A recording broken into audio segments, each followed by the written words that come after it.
없던 일도 만들어서 문제를 키운다.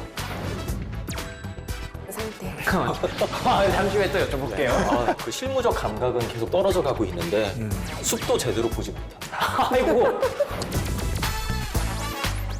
이직했더니 같이 일하는 직원들을 제니퍼, 줄리안, 피카 등으로 부르라고 하더라고요. 피카츄.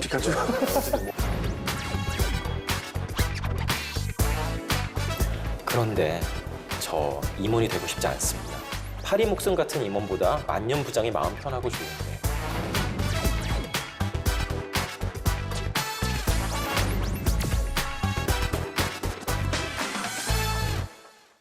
요즘 같은 경우에는 사실 저희 이 세 분 말고는 여기 출연하시는 분들이 뭐 프로님도 많으시고 매니저님도 많으시고 직급이라는 게 사실 의미가 없다고 생각하는 경우도 많았어요. 그래서 이 직급제가 점점 없어져야 된다라는 주장도 많다고 하는데 세 분은 어떻게 생각하시는지 그게 궁금합니다. 저는 뭐 장단점은 있는 것 같아요. 근데 그 뭐 제가 이거는 뭐 있어야 된다 없어야 된다가 아니라 그 장기적 관점으로 볼 때 또 이제 글로벌 어떤 선진 업체들을 봤을 때는 미국만 하더라도 80년대쯤이었죠. 80년대부터 느끼기 시작했어요.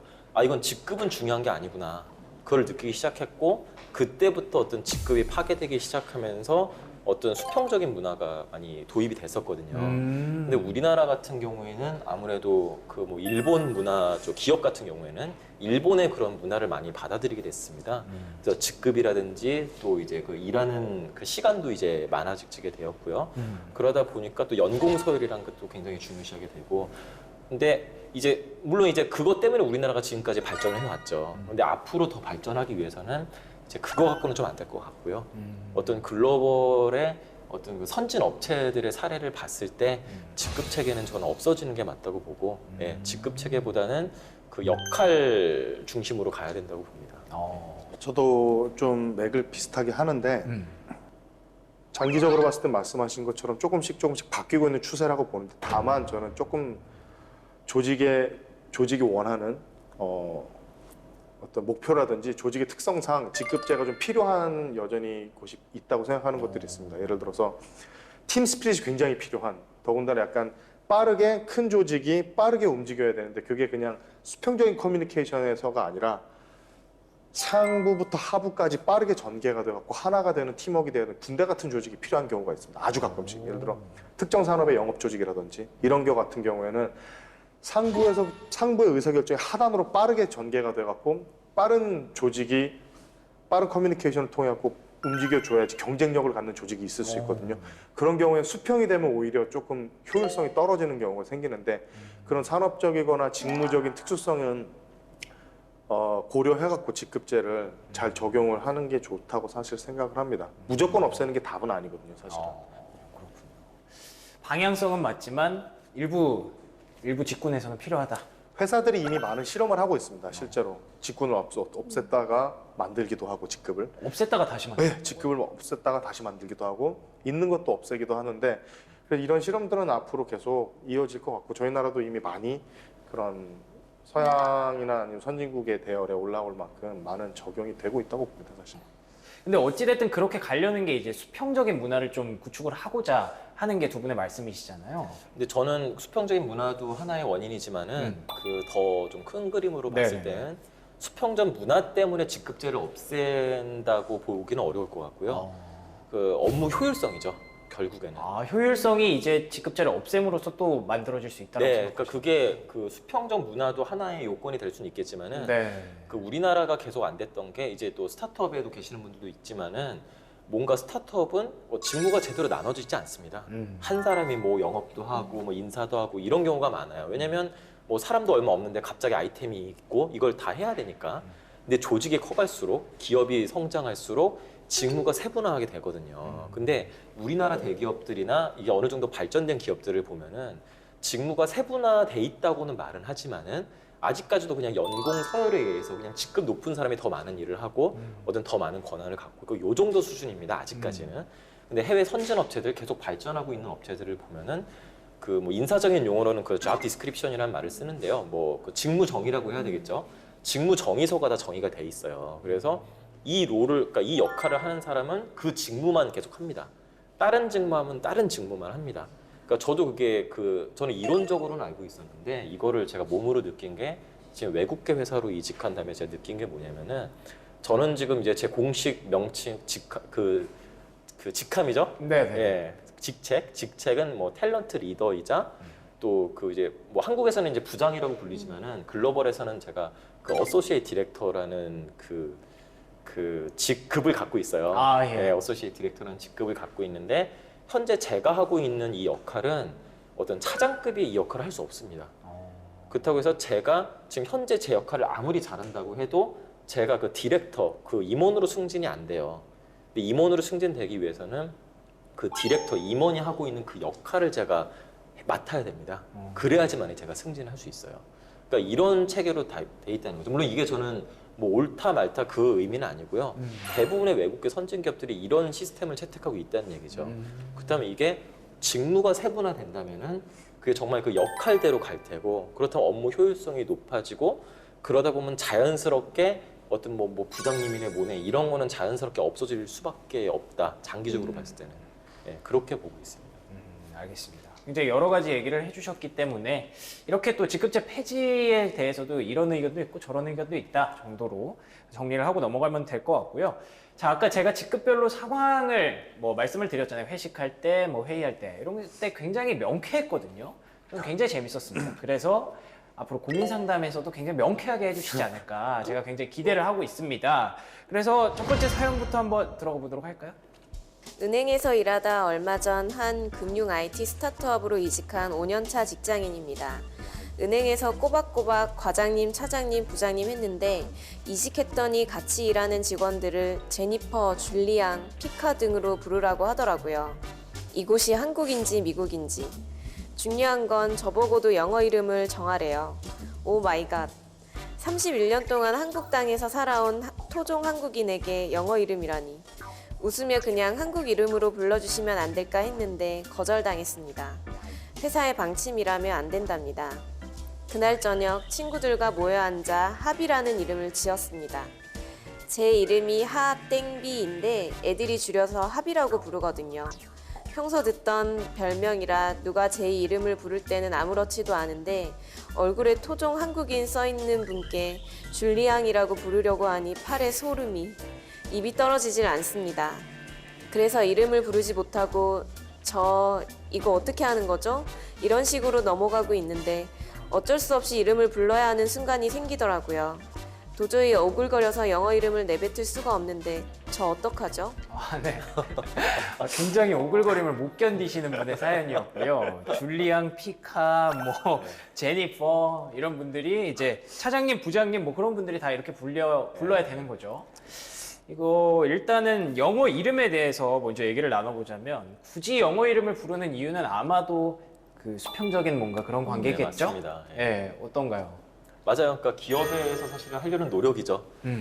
뭐 청바지를 입는다거나 복장을 자유로 하는 것과 마찬가지로 네. 어떻게든 뭐 이름을 부르면 직급을 안 부르게 되잖아요. 네. 그러다 보니까 뭐 부장님 하는 것보다는 뭐 추부장님 이것보다는 뭐 피카츄 어쨌든 뭐 피카 이렇게 해도 되겠죠. 추씨 부장님이신데 이름이 피카면 피카츄네요. 그렇죠. 네. 피카가 아니고 똑같이 부르진 않겠지만 그러니까 그러면 뭐 재밌고 이제 오히려 좀 더 부장이라는 어떤 뭐 차장 나보다 상위 직급에 대한 또는 하위 직급 뭐 무슨 님 뭐 하위 직급 뭐 무슨 대리 하는 것보다는 이름 부르면은 오히려 그 이름에 좀 더 신경이 쓰이게 될 수밖에 없는 것 같아요, 사람이. 그거 확실할 것 같아요. 부장님인데 피카츄 이러면 서로 굉장히 기분 좋을 것 같아요. 근데 생각만큼 그런 것 쉽지 같지는 않습니다. 않아요.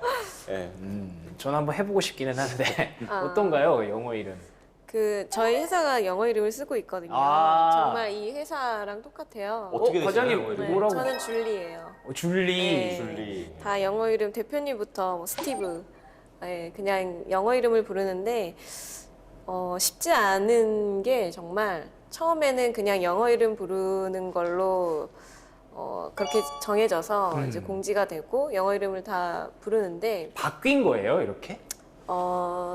네, 처음에는 아. 직급을 불렀었어요. 와, 그러면 네, 진짜 네. 어려우셨겠네요, 네. 다들. 갑자기 대표님을 스티브라고 불러야 되니까. 네. 제라드도 아니고 뭐. 캡틴이라고 그러도 그러지. 네, 처음에는 잡스도 그렇게 아니고. 했는데 점점 그 님자를 붙이게 되더라고요 직원들이. 이제 스티븐 님. 네, 상사한테 자기들 이제 동료들끼리는 그냥 이름을 부르는데 줄리님 이렇게 되고 아, 예. 네, 부하 직원들이 점점 그렇게 되더라고요. 그래서 오히려 그 상급자분들은 시니어분들은 잘 이거를 잘 따라서 뭐 재밌게 하시는데 네네. 주니어분들은 오히려 더 불편해해서 제발 대표님만이라도 대표님이라고 부르게 해달라. 대표님을 대표님이라 부르지 못하고. 정말 실제로 그런 의견이 있었어요. 네. 이 설문조사를 했었거든요. 어. 그 시행착오를 겪으면서.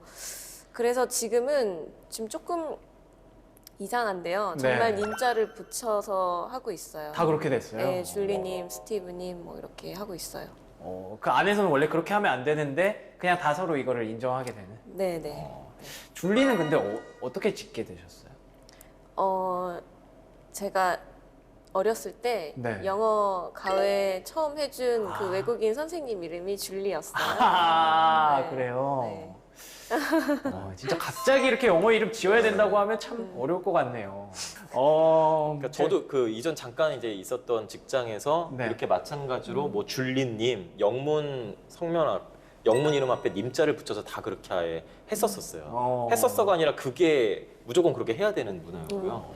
근데 여기 좀 재밌는 게 그렇게 되면 정말 수평적 문화가 될 줄 알았는데 이미 다 직급 다 알고 이러기 때문에 오히려 더 또 직급 높은 사람들은 다 그냥 그게 다 드러나더라고요. 그리고 또 좀 슬픈 현실은 영어 이름과 한국 이름을 동시에 또 다 외워야 되는. 맞아요. 근데 한국 이름은 또 안 부르기 때문에 잘 몰라요. 오. 그래서 뭐 누가 전화 와서 뭐 누구 좀 뭐 바꿔주세요 그러면은 그 이름을 모르는 거예요. 갑자기 생각이 영문 안 이름은 나요. 아는데 아. 진짜 그 이름을 몰라요. 그래서 아직도 그럼 여기 성우부장님 누구시죠? 막 이렇게. 몰라요. 네, 몰라요. 네. 네. 그래서 좀 찾아야 그런 되는. 것도 있어요. 실제로 이런 게 되게 많아요. 예를 이거 들어서 부작용이 택배 많은- 같은 거 예를 네. 들어서 택배 기사가 왔어요. 네네. 존슨 씨 어딨냐고 하는데 실제 이름은 명석인데 네. 아무도 명석이라고 안 불러.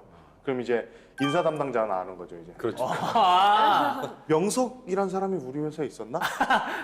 근데 다들 또 중요한 거는 나는 회사에서 존슨이야. 근데 우리들끼리 얘기하다가 너 그 회사 다녀? 아, 너 그 회사 다녀? 그러면 또 얘기하다가 야, 근데 니네 회사에 명석이라고 있잖아. 박명석. 네. 아니요? 누구 얘기하는 친구죠? 걔 어느 고등학교고 나오고 뭐 하는 애? 존슨? 존슨? 박명석이요? 그런 사람 없는데? 이렇게 되는 거예요. 이제. 그런 경우가 가끔씩 있습니다. 그래서 저희 회사는 그 중간을 씁니다. 중간은 또 뭔가요? 영어 이름과 호칭을 동시에 붙입니다. 아, 박명석 과장이었어요. 그러면은 톰 과장이 되는 겁니다. 그럼 부를 때도 예를 들어서 톰 과장님. 물론 하지만 여기도 조건은 부장님 말씀하신 대로 본명은 따로 외워야 됩니다. 명석은 모르네요. 맞아요. 명석도 알아야죠. 그러니까. 명석도 알아야죠. 택배 오면은 네. 그럼 이제 인턴과 사원만 힘든 거죠.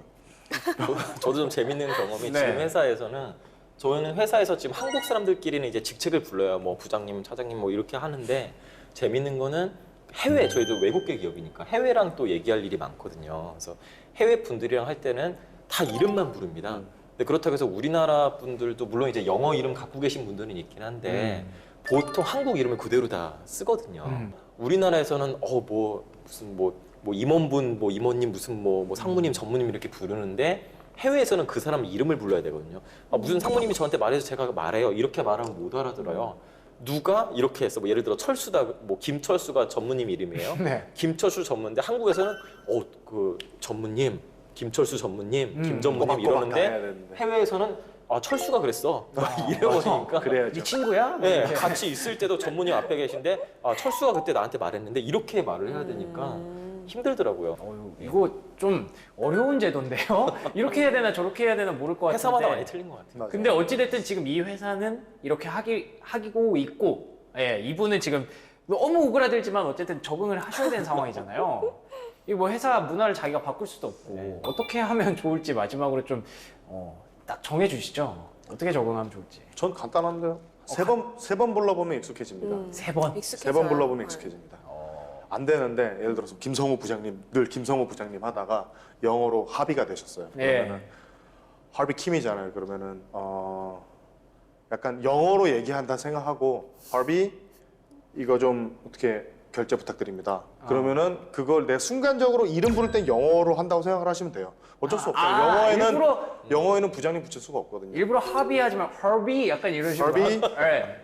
결제해 주세요. 네, 뭔가 그럼 될 것 같아요. 그러면은 알았어. 그렇게 하고 결제. 그 세 번만 딱 하면은 통과될 겁니다. 네. 뭔가 마인드를 좀 바꿔야 될 것 같네요. 피카츄도 뭐 피카 예. 결제해 주세요. 네. 전문님이 부르십니다. 하고 이때는 딱 미국인이 됐다가 이제 그 순간적으로. 다음에 한국이 다시 되는 거죠. 한 세 번만 하면은 유교 문화 딱 받아들여가지고 이제 해주십시오 이렇게 왔다 갔다. 세 번만 하면 됩니다. 알겠습니다. 세 번만 하면 된다. 약간 좀 무책임하지 않나 생각이 드는데, 예, 두 분은 어떤 솔루션이 있어요? 비슷해요. 그 근문화에 적응하는 게 좀 맞다고 보고요. 거기 회사에서 정한 방침이니까 무조건 적응하셔야 됩니다. 이렇게 그 뭐 영어식으로 발음하셔도 좋고, 네. 아니면은 근데 굳이 일단 한국식 이름은 생각하지 말고 물론 좀 혼동이 있겠지만은 무조건 영어 이름 부르기 위해서 노력하는 수밖에 없을 것 같아요. 무조건 해야 된다. 네, 오글거리지만은 하시는 게 좋을 것 같습니다. 과장님도 똑같은가요? 네, 사실 정말 금방 적응되고 네. 나중에 그 어떤 순간들은 되게 편할 때도 많아요, 정말. 네, 그렇군요. 그래서 그냥 너무 높은 그 상사를 갑자기 그 영어 이름 부르기는 처음에는 좀 어려운데, 네. 네, 뭐 적응이 됩니다, 이런 건. 네. 알겠습니다. 세 분의 솔루션은 그냥 하시라 합니다. 네. 근데 하다 보면 재밌어요. 좀 즐겼으면 좋겠어요. 즐기시라 아까 합니다. 피카도 있고 저 이때 잠깐 있었던 직장 같은 경우에도 뭐 베이더, 뭐 레고 이런 분들도 있었어요. 왜냐면 자기 영어 이름을 자기가 마음대로 정하기 맞아. 때문에 맞아, 그런 재미도 예, 있어요. 뭐 엔젤이란 분도 있고 네. 그러니까 별별이 다 있어요. 예, 그러니까 그런 것도 이제 즐기시면서 뭐 이 이름은 재밌네, 뭐 이 사람 뭐 피카츄네 이런 식으로 좀 즐기셨으면 좋겠어요. 알겠습니다. 오그라들지만 딱 세 번만 해보시면 된다고 하니까 네, 혼을 담아서 한번 헐비를 한번 해보시기 바랍니다. 자, 두 번째 사연은 김성우 부장님 읽어주시죠. 네. 한 직장을 20년 동안 다닌 부장입니다. 맞네요. 네. 감정이 며칠 전 본부장님께서 저를 부르더니 내년 초쯤 임원 승진이 있을 테니 사고 치지 말고 지금처럼만 관리를 잘 하라고 하더군요. 그런데 저 임원이 되고 싶지 않습니다. 높은 자리 올라가면 좋죠. 그런데 우리 회사 임원들 중 4년 이상 다니는 사람을 본 적이 없습니다. 임원이 되고 나면 몇 년 뒤에 항상 사라지는데 물론 다른 회사로 가셔서 잘 된 분도 있지만 편의점 차려서 망하신 분, 카페 차려서 망하신 분, 퇴직금으로 사업하셔서 망하신 분 많이 봤습니다. 파리 목숨 같은 임원보다 만년 부장이 마음 편하고 좋은데 사고 한 번 쳐서 임원이 되는 걸 막아야 하는 걸까요?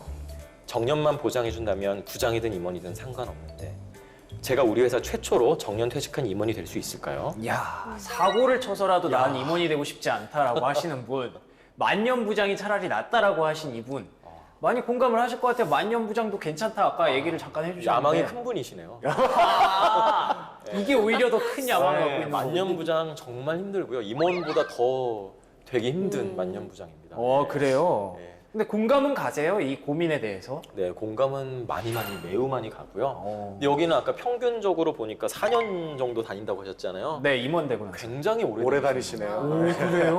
모 기업, 우리나라에서 아주 굴지의 모 기업 같은 경우에는 뭐 보통 뭐 길어야 2년 정도 되는 경우가 많고요. 뭐 항상 뭐 버스 태워서 보낸다고 하죠. 버스가 45인승인데 해 바뀔 때마다 45인승. 45인승 버스가 이제 몇 대가 이제 그 집으로 간다 뭐 이런 얘기도 들릴 정도로. 그래서 임원이란 거는 사실은 정년 퇴직이란 게 정해져 있지 않습니다. 왜냐면 그 계약직이고 또 그 사용자 그 사측의 입장이기 때문에 임원이란 것은 정식 그 우리의 근로기준법의 보호를 받는 그 직종이 아니에요. 직업이 아니에요. 네네. 그렇다 보니까 뭐 30년, 40년, 100년도 할 수 있습니다. 오래만 살 수 있다면. 아, 임원이 그래요? 아니어서. 할 수만 있다면. 그래서 임원으로 정년 퇴직하는 것 자체는 그 현실성은 안 맞고요. 지분을 보유하면 예, 뭐 70, 80 돼서도 임원할 수 있는 거니까. 근데 뭐 저는 참 일단 임원은 되시고 난 다음에 생각하는 게 좋을 것 같습니다. 되시고 난 다음에. 그럼 어쨌든 지금 제한이 거의 온 상태잖아요? 네. 인정을 받았다는 얘기입니다. 그러니까 일단 그건 받아라 말씀이신가요? 네. 어떻게 생각하세요, 과장님? 저는 잘 모르지만 아직 과장이라 네네. 되게 가볍지 않은 고민인 것 같아요. 네. 근데 일단 부장님 말씀하신 것처럼 정말 인정을 받았으니까 일단 임원 제의를 또 받은 거잖아요. 그러면은 네, 임원을 하시고 나서 또 고민을 해보시는 건 어떨까요? 잘은 모르지만 나 같으면 임원한다. 네. 과장님도 비슷한 생각. 저는 건전한 조직이라면은 그 임원분하고 얘기가 가능할 것 같아요. 건전한 조직이라면은 네. 이 얘기를 할 수 있을 것 같습니다. 진짜 부장으로 남기 원하신다면은 뭐 이사님, 상무님, 전무님, 저는 아직 좀 때가 안 된 것 같다. 그러면서 저는 조금 더 이렇게 남아서 제 일을 좀 하면서 그 조금 더 다음 사람들한테 기회를 더 준다, 더 적합한 사람이 있을 것 같다. 그리고 저는 조금 지금 이 상태에서 제 역량을 조금 더 키워서 완벽한 준비를 좀 하면 좋겠다라고 미룬다든지 아니면 좀 부장님들하고 임원분들하고 친한 분들도 많거든요. 그럼 아예 술 먹으면서 부장님, 전무님 저 이사 되기 싫습니다. 저 집에 애도 많고요. 아직 다녀야 됩니다. 그 얘기 솔직하게 할 수도 있을 것 솔직하게. 같아요. 네. 오, 진짜 그게 솔직하다. 건전한 조직이면은 내가 임원을 다 알아달라고 얘기하는 게 아니잖아요, 지금. 예, 그러다 그렇죠. 보니까 나의 어떤 조직이든 나의 커리어에 대해서 내 인사권자, 나의 결정권자가 알아야 되는 거고, 그걸 반영을 필요하다면 그 해당자의 그 의사를 존중해 주는 게 1차적으로 가장 건전한 조직 문화거든요. 그래서 내가 능력은 되나 원치 않는다고 했을 경우에는 조직에서 봤을 때 얘밖에 그걸 할 사람이 없는 게 아니라면은 이 사람이 돼가지고 행복하지 않고 조직 퍼포먼스가 안 날 거라면 대안을 찾을 수 있는 걸 인사팀이랑 그 결정권자가 얘기를 해줄 수 있게 얘기해 주는 것도 가장 건전한 조직 문화가 아닐까 합니다, 사실은. 근데 이 회사가 어떤 회사냐에 따라서 틀린 것 같아요. 예를 들어서 임원이 됐는데 또 뭐 대기업이나 우리나라 대기업 같은 경우에는 임원이 되면은 사관학교. 앞자리가 틀려지는 게 아니라 사관학교. 뒷자리에 공이 더 붙거든요. 이야. 급여 연봉이. 그렇다면은 예를 들어 뭐 부장 한 뭐 4, 5년 더 하는 것보다 임원 1년 하는 게 더 임팩트가 클 수도 있다는 얘기입니다. 그래서 이런 것도 한번 좀 고려해 보시는 게 낫지 않을까.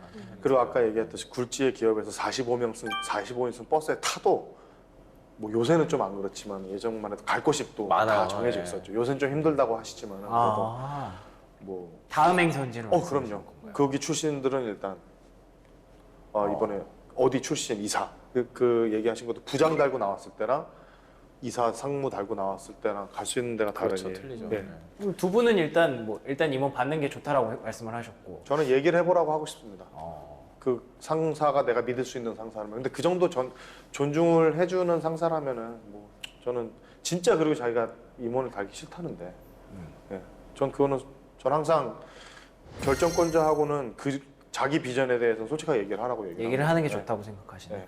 또 그렇게 얘기하면 또 임원 시키려다가도 네. 또 시킬 마음이 또 없어지는 맞아요. 경우가 많죠. 그럴 수도 있겠죠. 예. 그러면 기회를 약간 놓치는 건 아닐까요?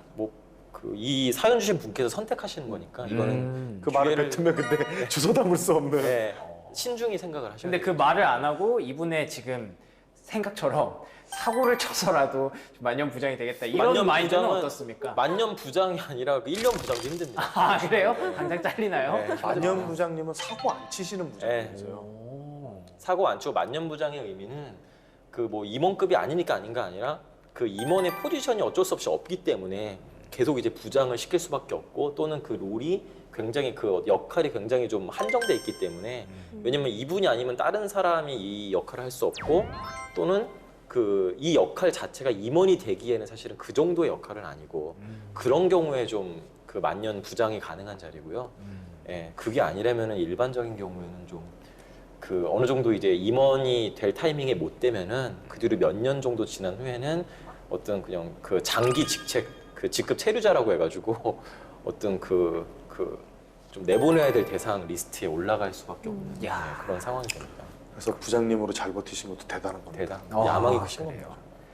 진짜 이 사연에 대해서 고민 상담을 하다 보니까 느낀 건데 정말 안전한 인생이란 없군요. 이렇게 막 인정을 받으시고 임원이 되기 직전이신 분도 미래를 고민을 하시고 내가 편의점 사업하다 망하면 어쩌나 이런 생각을 하고 계신 걸 보니까 참 한편으로는 안타깝기도 하지만 뭐 나름대로 그런가 보다 싶기도 하고 네 그런 것 같네요. 어찌됐든 세 분의 의견은 인정을 받으셨으니까 이번 제안을 웬만하면 받아들이시라 혹은 정말 그게 아니라면 사고는 치지 말고 네 일단 얘기를 한번 해보시라. 알겠습니다. 뭐 이 고민이 도움이 되셨으면 좋겠고요. 자, 오늘 얘기를 직급에 대해서 나누다가 보니까 시간이 많이 흘렀는데 왜 20대에 정말 파이어볼러, 강속구를 던지는 투수도 이제 30대가 되고 어느 정도 간파를 당하면 이제 변화구를 연마하고 자기 스타일을 조금씩 바꾸지 않습니까? 그래서 이렇게 상황에 맞춰서 자신을 좀 발전시키려는 그런 노력, 그런 것들이 이제 노련미로 작용을 하지 않나 싶은데요.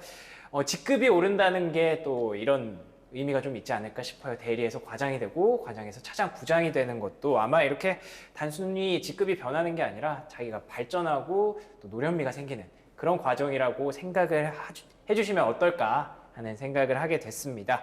자, 오늘 좋은 말씀 해주신 세 분께 감사를 드리고요. 저희는 또 다음 시간에 또 솔직하고 대담한 방송으로 찾아올 것을 약속드리겠습니다. 시청해주신 여러분 고맙습니다.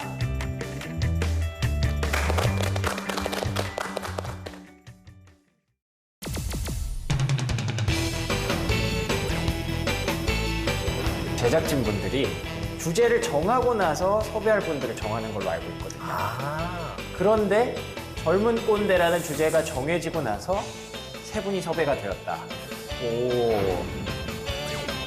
불평, 불만을 말하는 것 자체가 배가 부른 겁니다. 아니, 배울 게 너무 많은데 꼰대인가요? 예. 이러면 회사 못 다녀요.